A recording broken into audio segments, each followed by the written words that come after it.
ആത്മവിശ്വാസം ഇന്നല്ലല്ലോ, അത് കഴിഞ്ഞ കുറേ മാസങ്ങളായിട്ടുള്ളതാണ്. ഇന്നിപ്പം ഇഷ്ടദേവന്മാരെയും ഒക്കെ പോയി കണ്ടു, ദേവിമാരെയും കണ്ടു, പ്രാർത്ഥിച്ചു.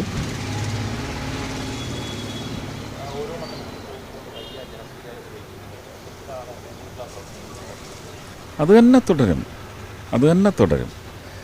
കൂടുതലായിട്ടൊന്നും ജനങ്ങളോട് പറയേണ്ടതില്ല. ഇല്ലാതെ തന്നെ അവർ കാര്യങ്ങളെല്ലാം മനസ്സിലാക്കിയിരിക്കുന്നു.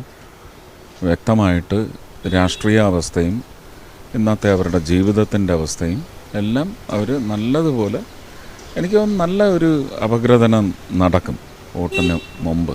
ഇത്തവണ എന്തായാലും മനസ്സറിഞ്ഞ് വോട്ട് ചെയ്യും, മനസ്സ് പറയുന്ന വോട്ട് ചെയ്യും, അവരുടെ വോട്ട് ചെയ്യും, അവർക്ക് വേണ്ടി വോട്ട് ചെയ്യും, അവരുടെ രാജ്യത്തിന് വേണ്ടി വോട്ട് ചെയ്യും എന്ന് തന്നെയാണ്. അതാണ് ആത്മവിശ്വാസം. ഒന്നുമില്ല. ഇതുവരെ സംഭവിക്കാത്തതെല്ലാം സംഭവിപ്പിക്കണം.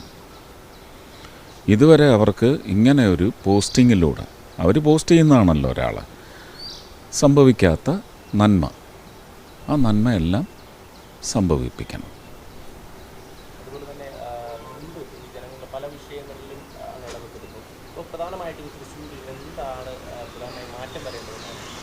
ഞാൻ പറഞ്ഞില്ലേ, നന്മ ഒരു ജനപ്രതിനിധി എന്ത് ചെയ്യണം, എന്തിന് ബാധ്യതപ്പെട്ടിരിക്കുന്നു, എന്താണ് ഉത്തരവാദിത്വം, അത് നല്ല തിളക്കമാർന്ന പ്രകടനത്തിലൂടെ, പ്രവർത്തനത്തിലൂടെ കാഴ്ചവെക്കാൻ കഴിയണം.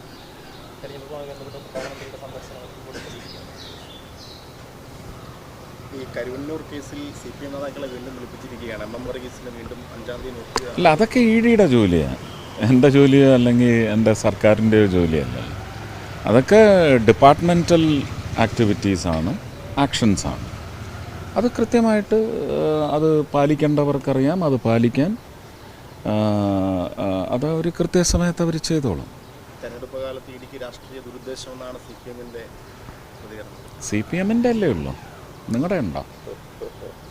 ഇല്ലല്ല, ഉണ്ടോ? അല്ല, അതെ, അതവർ അങ്ങനല്ലേ പ്രതികരിക്കാൻ പറ്റൂ, അവർ പ്രതികരിക്കട്ടെ.